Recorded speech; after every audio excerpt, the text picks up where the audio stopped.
Groundhog Day is one of my favorite movies ever, so whenever some new attempt at a time loop movie comes along, I am immediately skeptical. After all, there have been some good ones, and there have also been some bad ones. In the end, I just brace myself every time I watch one of these movies because in the back of my mind, I'm always reminded of how much better Groundhog Day had already done it back in 1993.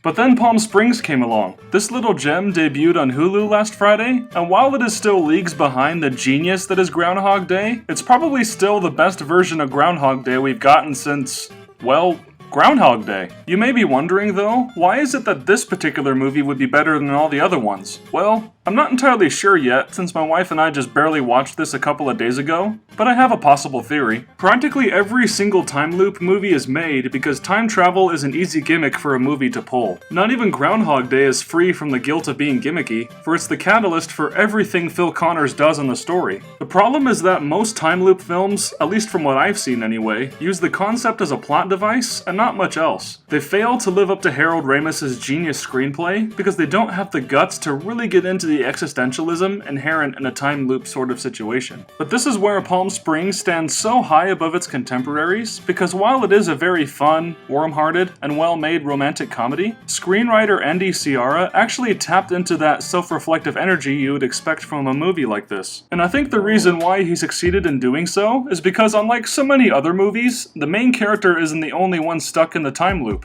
In this case, there are three characters: Andy Samberg's Niles, Kristen Miliotti's Sarah, and J.K. Simmons' Roy. While I won't spoil how J.K. Simmons factors into the story, the fact that the two romantic leads are actually trapped in this situation together cuts a lot of the awkward corners these sort of movies need to circumnavigate. Instead of focusing so much time on watching the main character trying to make sense of their predicament, we're introduced to the two leads by having one of them meet the other person who's already stuck in the time loop. Not only does this do the job of providing exposition in an exciting and efficient way, it also retains the story's momentum since there are plenty of great jokes and memorable character interactions to go along with the sci-fi elements. Once the plot really gets going, the movie never stops. Clocking in at just under 90 minutes, Palm Springs cares not for the sci-fi, and instead focuses on connecting its audience to the characters and the entertaining hijinks they get into. As a result, the movie is a never-ending source of entertainment, wasting no time, and hitting the audience with a ton of creative humor. But thankfully the movie also knows when to slow down and take things seriously too, with some conversations between characters turning out to be surprisingly poignant. But indeed, Palm Springs is at its best when it lets loose, allowing the audience to relax and just have fun. It was already enjoyable to watch Bill Murray go nuts without giving a second thought to the consequences in Groundhog Day, but it reaches a whole nother level of hilarity and depth here, since Niles and Sarah are quite the nihilistic duo. Granted, they're not as savage as everyone's favorite nihilistic douchebag Rick Sanchez, but these two represent different sides of the self-loathing millennial. Of course, it helps that Andy Samberg and Kristen Milioti have very strong on-screen chemistry, but the fact that their characters are well defined by both what's on the page and their performances just makes everything so much better. They portray the inner struggles of their generation quite well, due to the commitment both actors have to making their characters' incriminating flaws not only believable, but also compelling. Both Niles and Sarah have their own unique kinds of baggage, and I really grew to care about both of them as they tried to sort out their issues, while also figuring out if they want to pursue true love or be friends with benefits. And on that note, as far as the romantic side of this movie goes, this is where most of my issues with the movie lie. Don't get me wrong though, I actually really enjoyed the dynamic between Niles and Sarah, and considering that my wife and I watched this movie on our anniversary, the whole long-term commitment angle of the love story was perfectly satisfying to us. But in terms of how the movie blends together genres, the romantic beats feel the most cliched of them all. After all, it's kind of comical how literal the sci-fi stuff ends up being, the comedy is excellent, and then there's the romance, which does work well enough, but the central relationship goes through some very tired patterns we've all seen in other rom-coms.